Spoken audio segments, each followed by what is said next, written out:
migrants are a boon to our economy. They're culturally rich. They keep this economy running. We're planting the seeds for, I think, the future of our economy in El Paso, which is the aerospace engineering sector. I don't know if I'm the most recognizable face, but I do have a lot of constituents that say, "Hey, yeah, I saw you on TV the other day," and I apologize to them for having to see my ugly mug on their television screen. I think that people will respect you much more deeply if you sit down and talk to them. Communication is so important.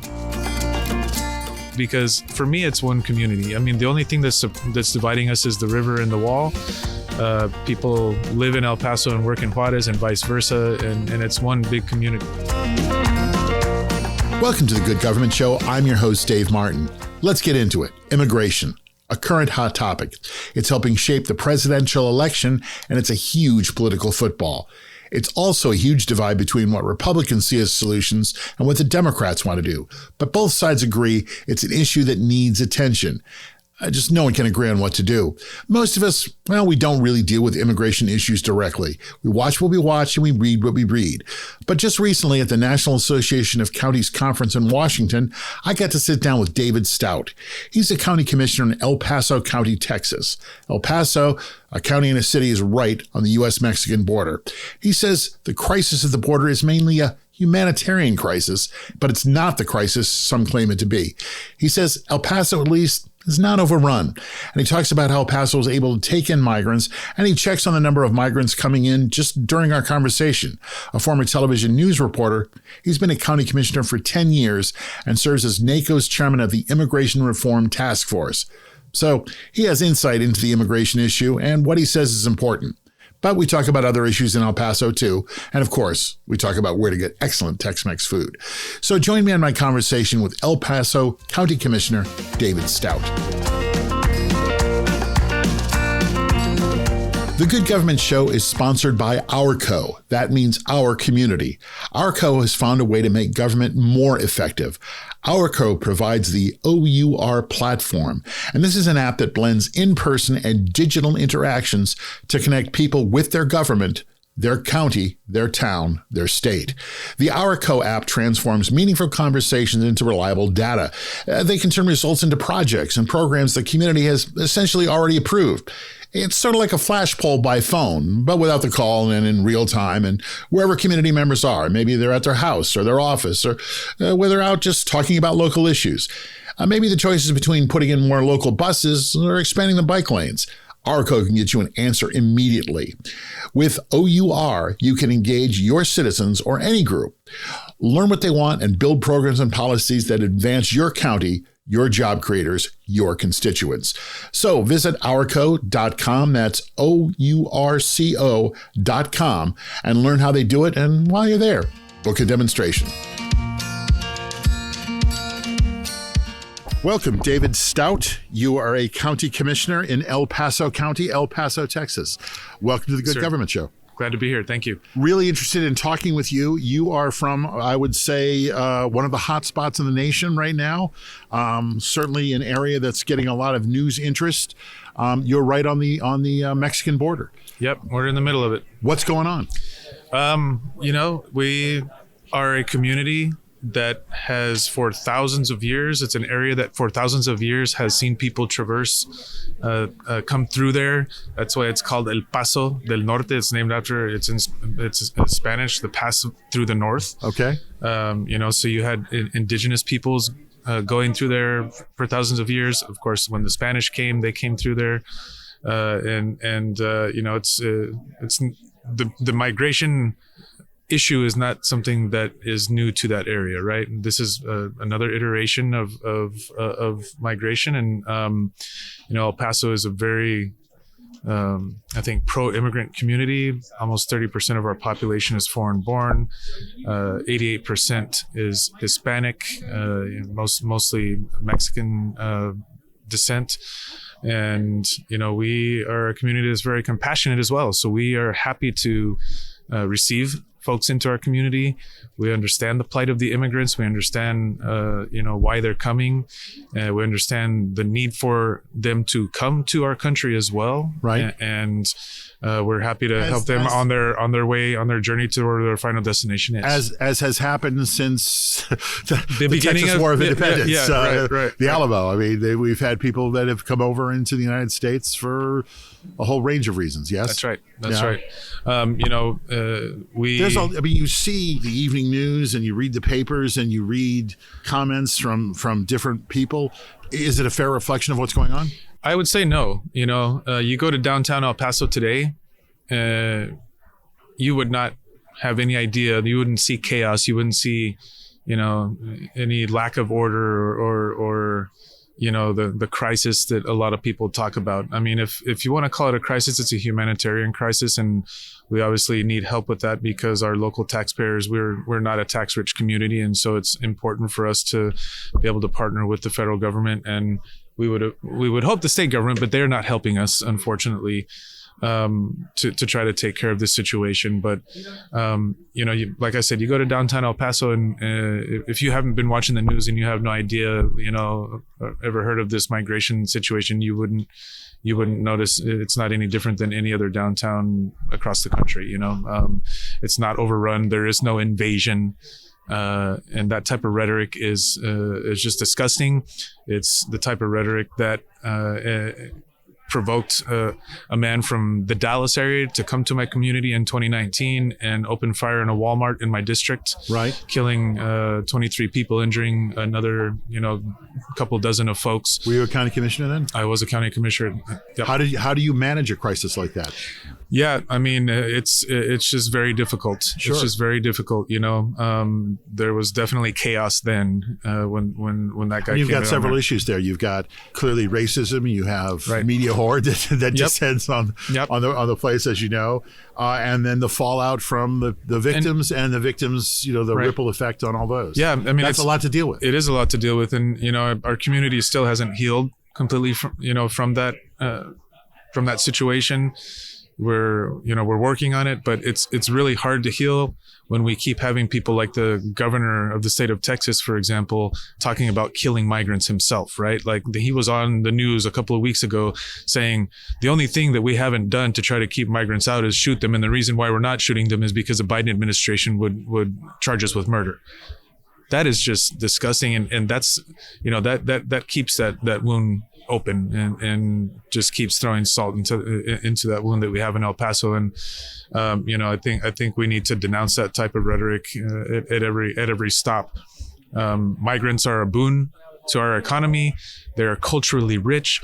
They keep this economy running. And I here at NACo, I serve as the chair of the Immigration Reform Task Force. Okay. And I have members who are from urban and rural counties.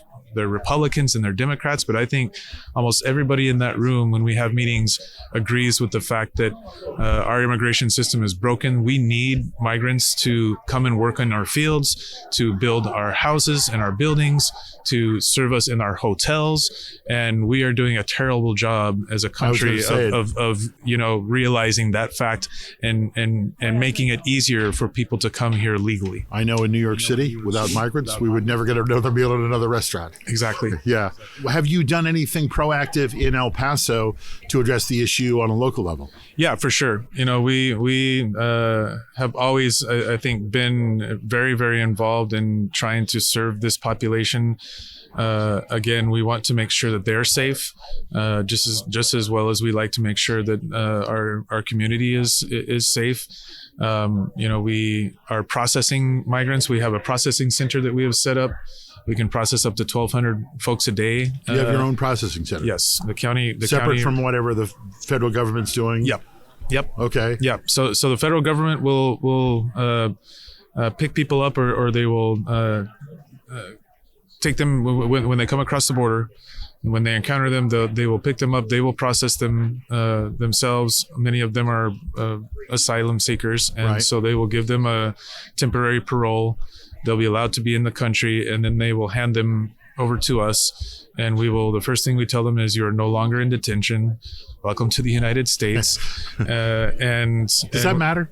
I think it does matter. I think it does, because these people have gone through terrible, terrible situations. I mean, I don't think most people in the United States, unless you're an immigrant yourself and have gone through that yourself, I mean, we can't even imagine what they've gone through. You know, the societal issues, the economic issues, you know, the threat of violence and death when it comes to organized crime that you have especially in Latin America. And then the trek, you know, they're crossing thousands of miles to come to the United States. You know, I heard something recently that just really, really was, you know, stunning. It overwhelmed me. And, you know, I was told that, you know, there's an area between Colombia and Panama called the Darien Gap. It's very treacherous. I think 16 or 20 mile stretch of jungle that most of these folks that are coming from South America have to cross through to be able to get into Central America.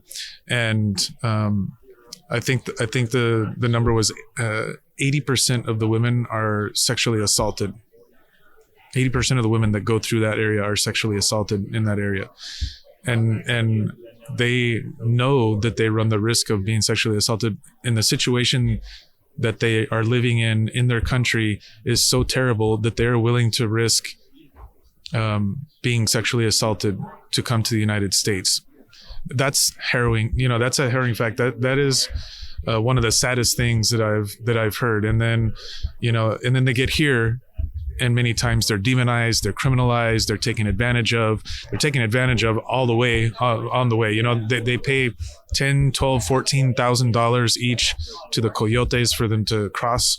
Right. You know, we in the United States, every time we deport somebody back to Mexico, we're just putting them back into the hands of the organized criminals, and you know, they continue to make millions of dollars off of these migrants. Minimum wage at a hotel, and cleaning rooms, and be treated like trash sometimes. Yeah. It's pretty terrible. And you know, you're in El Paso, you're in Texas, you're on the border. What would you like people, you know, way away from the border to know about what's going on at the border? Well, and with these people. Yeah, I mean, first of all, I want people to remember that they are people. Right? These individuals that are coming across are human beings. They're somebody's mother, somebody's brother, sister, son. They are human beings, and they have gone through hell to get here. And you know, the least we can do is, I think, try to help them on their way. It's quite obvious that they're coming here for a reason. It's because there are jobs available. It's because there is opportunity here. You know, and if it's really strange to me that we concentrate so much on the migrant, and we demonize the migrant, but what about the businesses and the employers who are the ones that are giving them the work? You know, we never talk about that. We never say, hey, what are you all doing to try to deal with this issue, right? And we just have, there's just a huge mismatch between the reality of the situation of these folks that are coming, the reality in the United States and the need that we have for migrants, and then our very, very restrictive immigration system. You know, we could easily give these, you know, if you know, in 2022, you know, if there were 250,000 migrants that came across the border, we could give 250,000 migrants a visa to come legally, and I guarantee you they would not have to risk their lives to swim across a river or run across a desert or climb a huge wall and fall off and maim themselves. They wouldn't have to risk any of that. They would love to be able to come in an orderly and safe fashion, just like I would love for them to come in an orderly and safe fashion. You speak Spanish. Have you talked to these folks? And what do they say to you?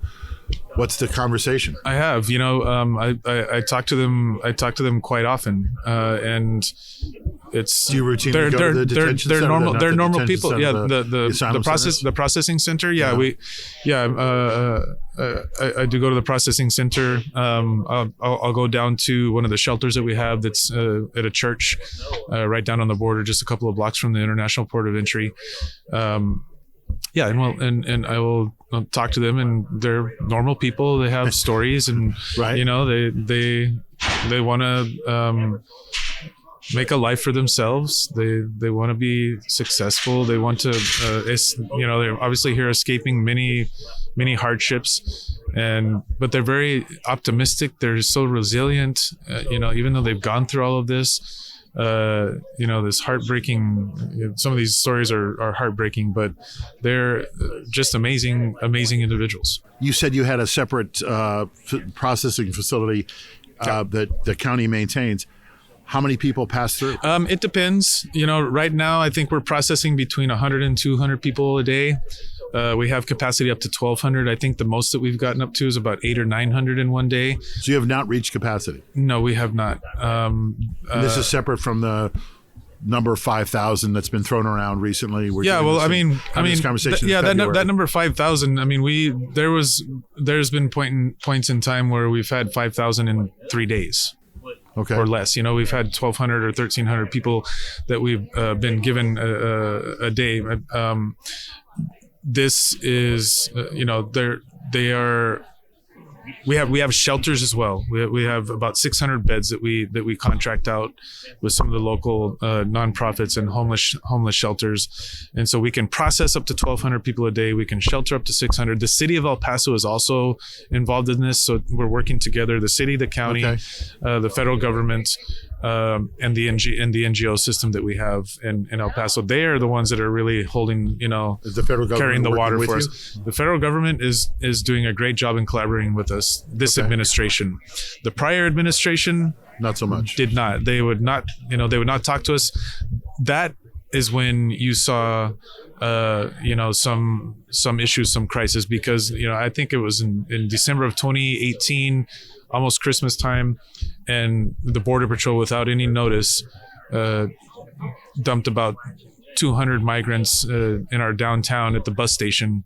And, it was freezing cold outside. They had nowhere to go. They couldn't go inside the bus station. And we all had to jump into action to try to get them sheltered and taken care of. It's, night and day when it comes to the reaction of this administration as compared to the past administration. They've helped us with reimbursement for a lot of the expenditures that we've been making for the processing and sheltering and transportation of these folks. We've what received. Do you say to the argument that there's too many? We can't take all these people. There are certainly undesirable elements that are within this group of people who are crossing the border. What's your response to that? Well, I think we've had, again, cyclical ups and downs when it comes to migration. There are instances in the past where we had hundreds of thousands of people coming in, and back then people complained and said, "Oh, we can't take them. There's too many." And guess what? Here we are, and we're better off for it. And so. Is there anything else? Is there anything else that you're doing at the county level to help this problem or this challenge that you have? Well, yeah. Being involved with NACo, running the Immigration Reform Task Force. All right. What's the task force putting forward? What are the resolutions? Yeah. So we passed a resolution in two committees during this conference to ask Congress to codify the funding stream that we're getting from FEMA. It's the Shelter and Services Program. That's been very helpful. I think in El Paso, we've been able to draw down close to $20 million to help us pay for the work that we're doing with the migrants. But, it's advocating, with the Texas Border Coalition. I'm also the chair of the Texas Border Coalition. I think I said that earlier, but, we spend a lot of time in Austin, and we also spend some time here in DC, talking to legislators about passing immigration reform, about trying to look at the root causes of migration. If you really want to stop migration, this deterrence and enforcement only type policy is not the way to go. We've increased the number of Border Patrol agents to almost 20,000, in the last number of years, and the right always loves to tout the fact that, we've seen in the last 2 years the largest number of migrant encounters. And it seems to me that, if the last 20 or 30 years, all we've been doing is putting up walls, putting more militarization on the border, and not really looking at the root causes of migration, why people are coming, and not doing anything to reform our system to allow it easier passage or for them to come in a legal form, a legal manner. All we've been doing is this deterrence, and it ain't working. I mean, right. It's not working, because if we have the largest number of migrant encounters after having spent all of that, not just the federal government, but the state government has wasted billions of dollars. Governor Abbott, with his Operation Lone Star over the last number of years, has wasted probably $8 to $10 billion on border enforcement. And what is the result? It's a podcast, but those were air quotes around that. Yeah. Have you looked at, or have you explored the idea of increasing foreign aid to Central and South American countries to increase security there, increase farming methods there, increase manufacturing there? Those are all things that we have to look at. That's exactly what I was talking about, looking at the root causes.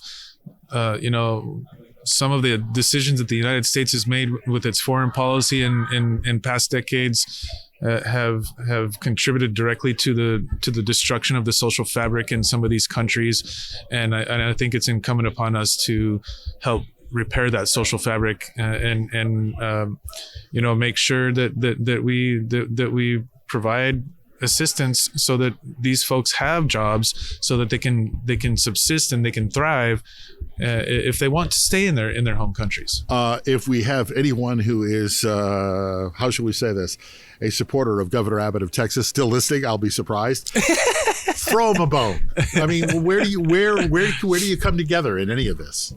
It's difficult. It's really difficult. No, you're supposed to be helpful now. It's difficult. Yeah, I know. I don't know if I'm going to be helpful with that question. Okay. I really wish that Governor Abbott would, instead of spending, $8 billion more on not just Governor DPS, Abbott, but like I said, there is an argument to be made that a lot of the wrong people, there's too many, it's been going on too long. Mm-hmm. Taking jobs, we don't have the space for them, we don't have the housing for them, we don't have the medical care for them. Mm-hmm. Well, we definitely would have all that if they were able to work legally. They would, they're all paying taxes. So, I think that, some of that argument, it doesn't matter if you're, unless you're living in a tent under a bridge somewhere, you're paying property taxes, whether it's directly or indirectly. Every time that somebody consumes something or purchases something for consumption, they're paying sales tax. A lot of these folks do work with social security numbers that do not belong to them, or that are right. That are fake, I guess. But they're still paying into. They're paying Medicaid, they're paying Medicare, they're paying Social Security, they're paying federal income taxes, and they are not getting them back, right? So these funds continue to grow, and again, they're a boon for our economy, and so the argument that we can't take them, it's not, in my opinion, it doesn't hold water. Okay. It doesn't hold water, and we need to have comprehensive reform. We need to put the folks that are here on a path to legalization. We need to allow the DACA recipients to become residents and citizens, and we need to offer a huge amount more of work visas for all levels, not just quote unquote skilled laborers. I don't like to use the word unskilled labor, because I think that, I definitely couldn't get on top of a roof and nail shingles onto wood. That's not a skill that I have. There are other people that do, and that is a skill. So, it's just, I think it's easier than a lot of people let on.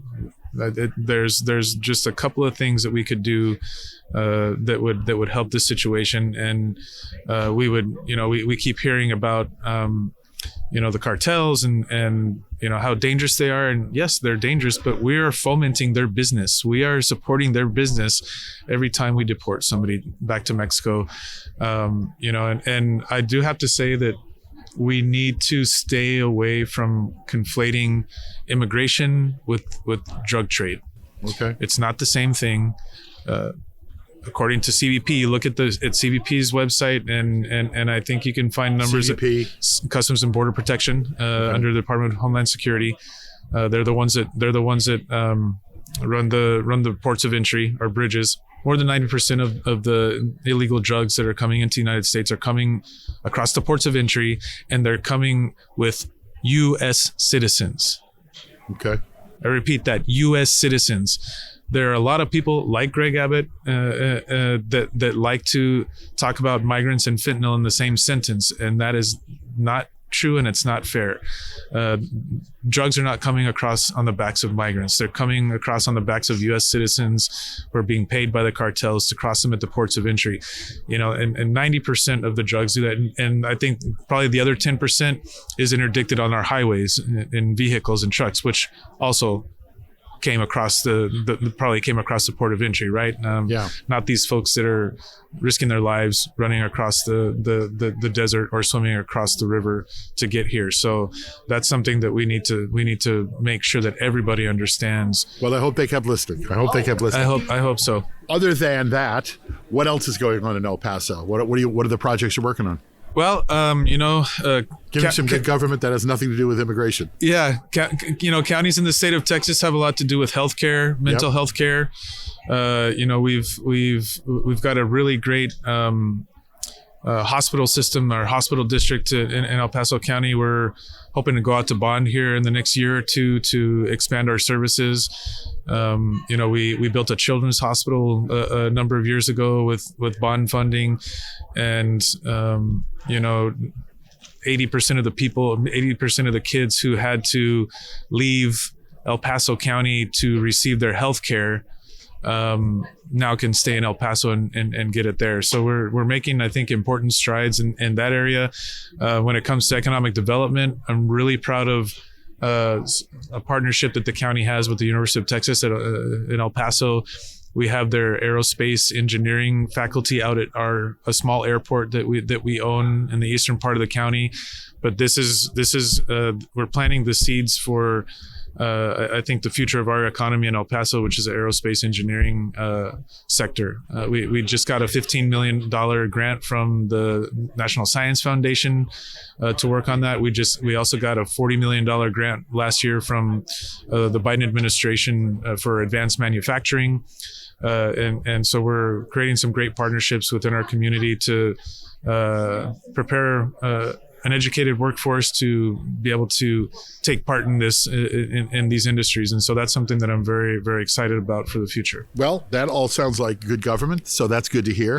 This is the Good Government Show, and we do have a Good Government Show questionnaire. All right. So we are going to now get to the heart of your philosophy of government and why you do what you do. How long have you been a county commissioner? I'm in my 10th year, my third term. Third term. Mm-hmm. Define good government. 10 years in.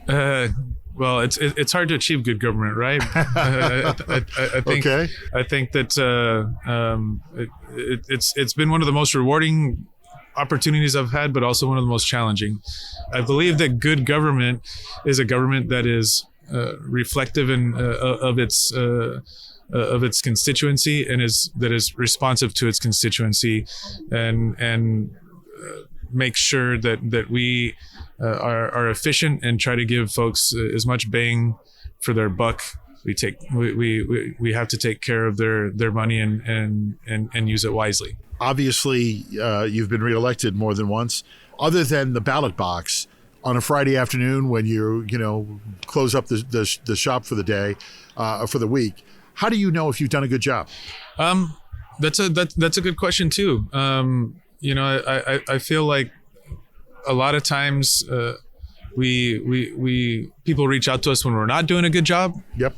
So that can be an indicator, right? If you have a lot of people that are calling that are upset with you, obviously you can't make everybody happy. No. So we make tough decisions, and that's why we get put in these positions to make those tough decisions. And I think if I can go to sleep on Friday night, then that means we did a good job. Okay. All right. So rest. Yeah. If I'm able to rest, not sit there and think of all the things I didn't do. And how should people hold you accountable? I mean, other than the ballot box. Oh yeah, I mean, they come to the commissioners' court meetings, come speak at public and during public comment. Obviously, I'm out in the community. I'm out in my district. Doesn't matter where I am or what I'm doing. People, I'm happy to have them come up to me. I'm happy to go up to them and talk to them. And if they have an issue, we can hash it out. We can talk it out. We can discuss it. You told me before you went into county government, you were a television reporter. Does everyone know you? Are you like the most recognizable face in town? I don't know if I'm the most recognizable face, but I do have a lot of constituents that say, "Hey, yeah, I saw you on TV the other day," and I apologize to them for having to see my ugly mug on their television screen. But right. I think that's also something that's very important is being available to the media. Okay. I think I have a good relationship with the media in El Paso, having been in the media in the past. I will never close my door to the media. I know sometimes they're going to ask questions that we may not like or that are hard to answer. But there must be times. But we have to be available to them, and we have to make sure that we're transparent. Transparency is really important in government. There must be times when, as a county commissioner, in your mind, you say, "I do not want to talk to the press. I'm not doing this. No way." And then the reporter in you goes, "Yeah, but I'd be there knocking, banging on my door if I was that guy." Yes. Does that happen? Yeah. What do you do? You go with the flow, roll with the punches. You suck it up and open your door. Exactly. You have to. You have to. And I think that people will respect you much more deeply if you sit down and talk to them. Communication is so important. Have you ever said no comment? I have not. All right. I have not. No. All right.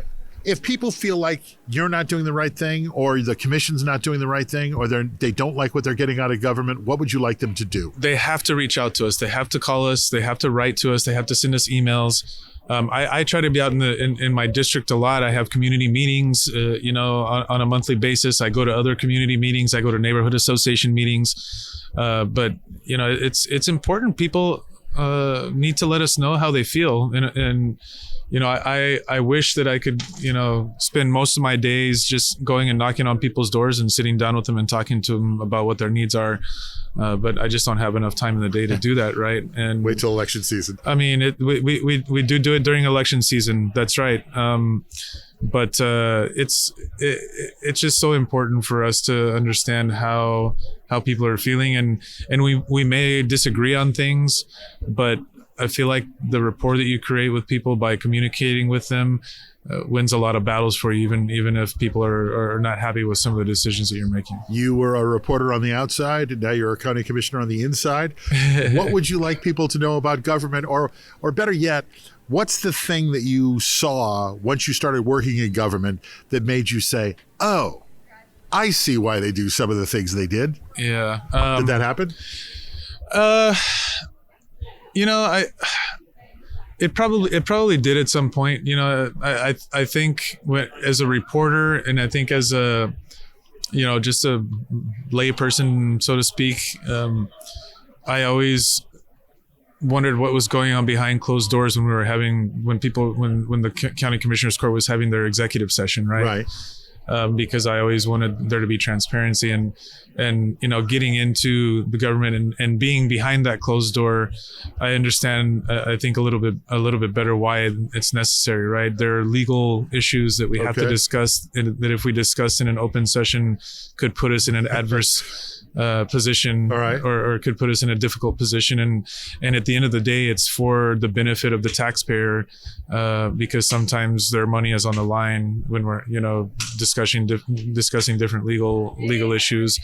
We're suing the state of Texas for this new law that they passed called SB4 that criminalizes with state crimes undocumented people, and obviously we don't want to have discussions in open session about our legal strategy when it comes to that case, right? So it's difficult sometimes because I want to be as transparent as possible, but sometimes we have to do what's best for the taxpayers and have those executive sessions. Sometimes we just need to have a talk amongst ourselves. Yeah, I mean, we just don't want to put ourselves in a situation where it's going to be detrimental to our community. I can see that. Who's your political hero? Anyone inspire you to do this? Well, my former employer, I worked for a state senator for almost 4 years before I ran for office. I was working for Univision and I covered local government and I covered some state government. He had just gotten elected to the Senate and was coming back from his first legislative session, and so I got to talk to him, and he was kind enough to offer me a job in his office as a bilingual communications person and doing binational affairs as well. And I would say he's definitely up there. His name is Jose Rodriguez. He was a county attorney for 20 years and he just retired as a state senator, but has a great story. He's from the Rio Grande Valley, close to McAllen, Alice, Texas. He, I believe, was the first in his family to go to college. He and his parents were migrant farm workers. He was actually born in the United States, but they would spend many summers, and he would actually miss school to go with his family to work on the fields in California and Nevada and Idaho. He tells a story of a teacher who told him, okay, if you're going to miss school, at least take these books with you and read them while you're on the road so that you continue to absorb information. He ended up going to law school here at George Washington University, and he started up a legal aid program with his wife in El Paso, Texas, and just a outstanding person, an outstanding elected official. I don't think that I would have worked for another elected official, having been in TV. Right. I wasn't too fond of many elected officials. As we often aren't. Right. And did you ever watch them and go, I could do better than that guy? Well, that's kind of why I ended up running. The guy that was in the position that I have now, he was doing a terrible job and, just antagonistic to a lot of the good things that others on the commissioner's court were trying to do. And it wasn't that he was being antagonistic with any research or data backed argument. It was just, because he wanted to be antagonistic, and he added no value, in my opinion, to the conversation either. And as I was working for Senator Rodriguez, I had gotten involved in the Democratic Party, as I could not do as a journalist, as you know. Yep. And became a precinct chair. I started working on some campaigns. I helped volunteer on a number of campaigns. I've volunteered on Beto O'Rourke's congressional campaign, of course my boss's campaign, and some other folks. And I just started noticing that, first of all, young people weren't voting in El Paso County. It's still the case. We're trying to change that. I was happy to help start up a student voter initiative through the senator's office with some of my colleagues there, where we go to the high schools and make sure kids are getting registered to vote, and we talk to them about the importance of voting. But I just didn't see people my age reflected in the leadership in my community. And again, I thought this guy was doing a terrible job, and I tried to recruit somebody in the beginning to run against him. But I couldn't find anybody that wanted to do it. And so one night I was laying in bed and I thought, well, maybe I should do it. And I went and talked to the senator. And he said, yeah, you know what? You're right. This guy is not doing a good job. I think you'd be great. Prior to this, did you ever envision running for office? Never. No. I never envisioned working for an elected official, much less running for office. I thought I was gonna be in El Paso for about 2 or 3 years, right, and then move to a larger market. Yeah. And I thought by this time I would. So you wanted to be Walter Cronkite, not I would be Jimmy Carter. I would be a correspondent or something like that. I really thought that I wanted to work in Latin America as a journalist. Okay. I speak Spanish and I speak Portuguese, and so I thought that was my career path at that point in time. But things just worked out, and here we are. And I've been in El Paso for 14 years, been in office for almost 10. But yes, Senator Jose Rodriguez is definitely my political hero. And it's not just because he gave me a job, but he really taught me. Okay. That was the answer to question 3 questions ago, but good. Yes. Right. How to do things, how to be accountable, how to be responsive, how to deal with people, and just be honest and straightforward and work hard. Since you've been a county commissioner? Oh yeah, we keep in contact. Okay. We keep in contact, and his wife is also a very strong, local individual in the community that works really hard. Even though she's not in elected office, she's very involved in the community. And yeah, both of them, I look to them as my bellwethers. My political bellwethers, right. It's good to have someone to check in on you. Exactly. I have never been to El Paso. Well, you got to come. No, I would love to, but I've never been. What is the thing that you must sample when you're in El Paso? What's the dish of El Paso? Where are we going? Take me out. Where are we headed? What do we have? Well, there's a really famous restaurant that's in my district. It's right next to the county's old cemetery, the Concordia Cemetery. It's called L&J Cafe. It's a family owned and run business, but it's delicious Mexican food. What's on the menu? You can get anything. I think my favorite is the caldo de res, the beef stew, Mexican beef stew. It's got carrots in it. It's got zucchini. It's got cabbage and of course chunks of beef. And it's amazing, especially with on a cold morning or a cold day. It's delicious. So the caldo de res at L&J Cafe, and then I would take you across the border to Ciudad Juarez, because for me it's one community. I mean, the only thing that's dividing us is the river and the wall. People live in El Paso and work in Juarez and vice versa, and it's one big community. Do folks go back and forth regularly all the time? Yes. I mean, it's very common.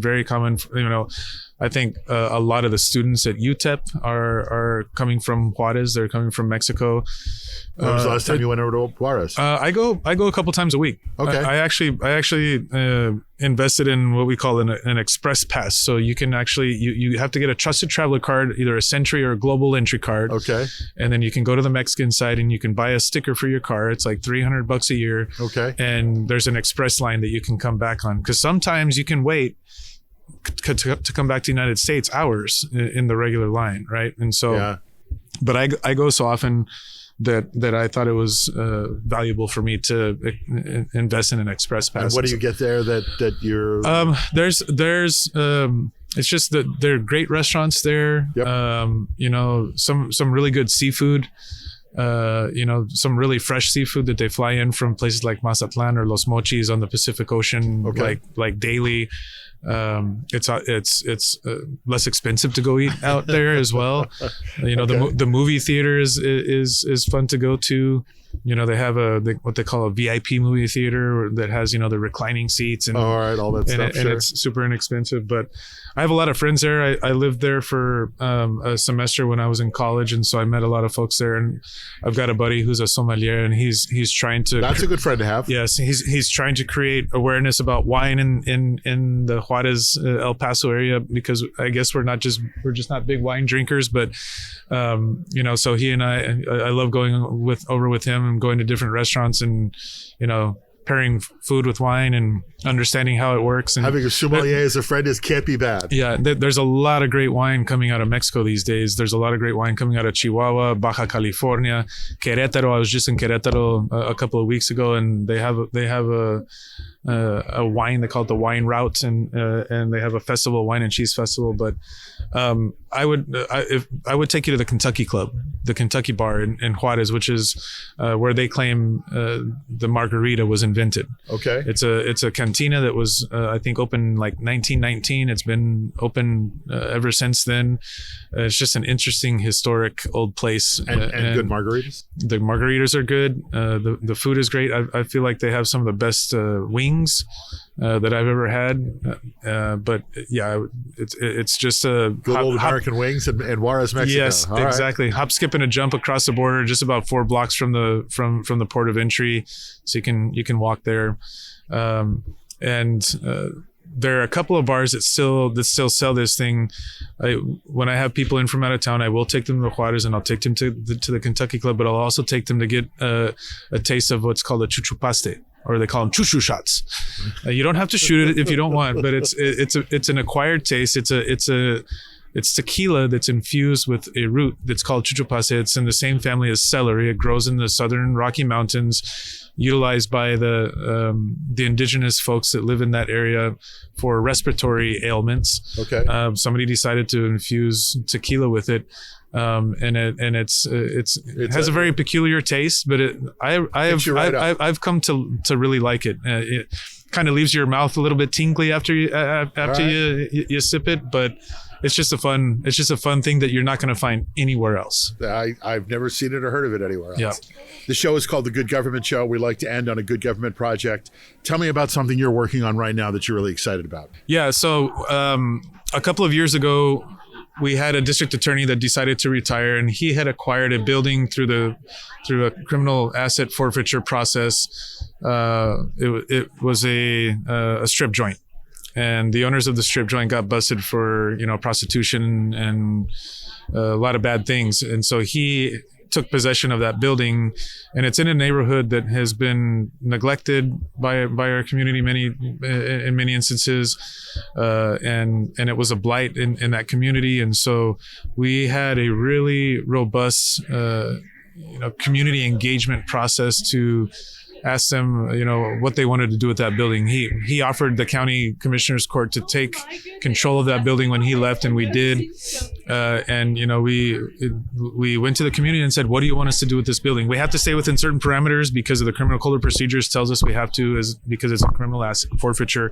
But and they just a great process. We had probably 200 or 300 people fill out surveys. We had a number of events where we engaged all of the community, the neighborhood associations, and they helped with the basically the design and the concept of what we're going to be doing with that building. So it's ready to go. We just need to get the money for it. So we're going to be going out to bond here in the next year, hopefully, and hopefully the voters will approve it. But okay, it's going to be about $18 million, but it's going to be a community center that's going to provide services for victims, rehabilitative services, but it's going to have just a place for people in that community to be able to hang out, and it's just a night and day change from the seedy, prostitution laden strip club that it was. Yeah. To it's going to be a beautiful facility. I think it's going to become the heart of that neighborhood, and it's going to be that's good government. Great. That's good for everybody, right? Yeah. No, I'm very proud of that project, and I can't wait to see it through. Sure. Well, that sounds like good government. I would look forward to seeing that as well.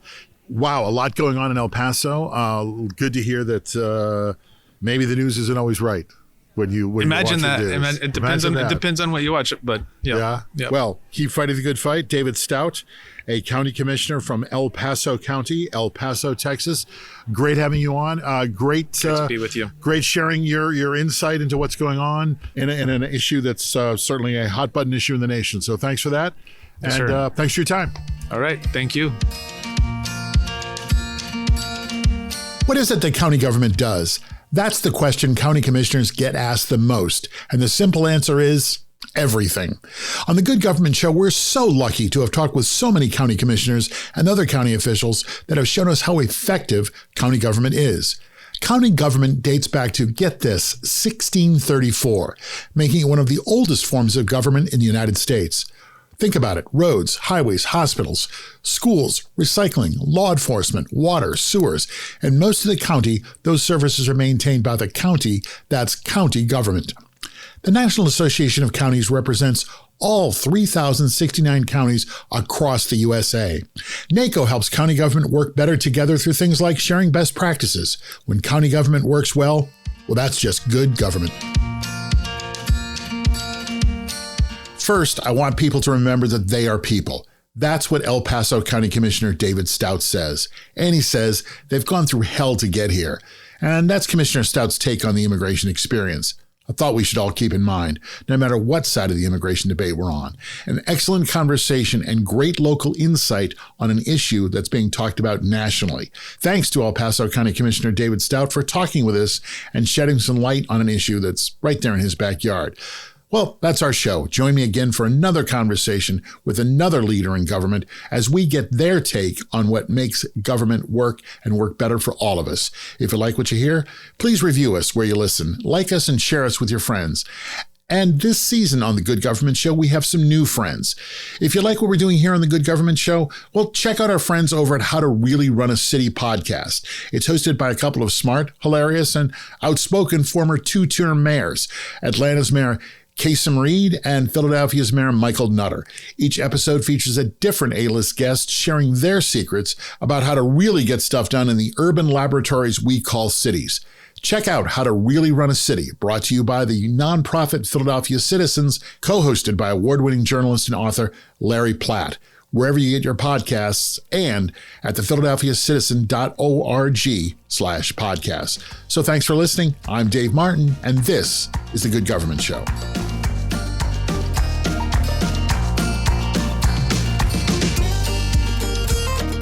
The Good Government Show is a Valley Park production. Jim Ludlow, Dave Martin, that's me, and David Snyder are the executive producers. Our show is edited and produced by Jason Stershic. Please subscribe, then share us, and like us and review us. That's the best way to make sure we're able to keep telling these stories of our government working for all of us. Then listen to the next episode of The Good Government Show.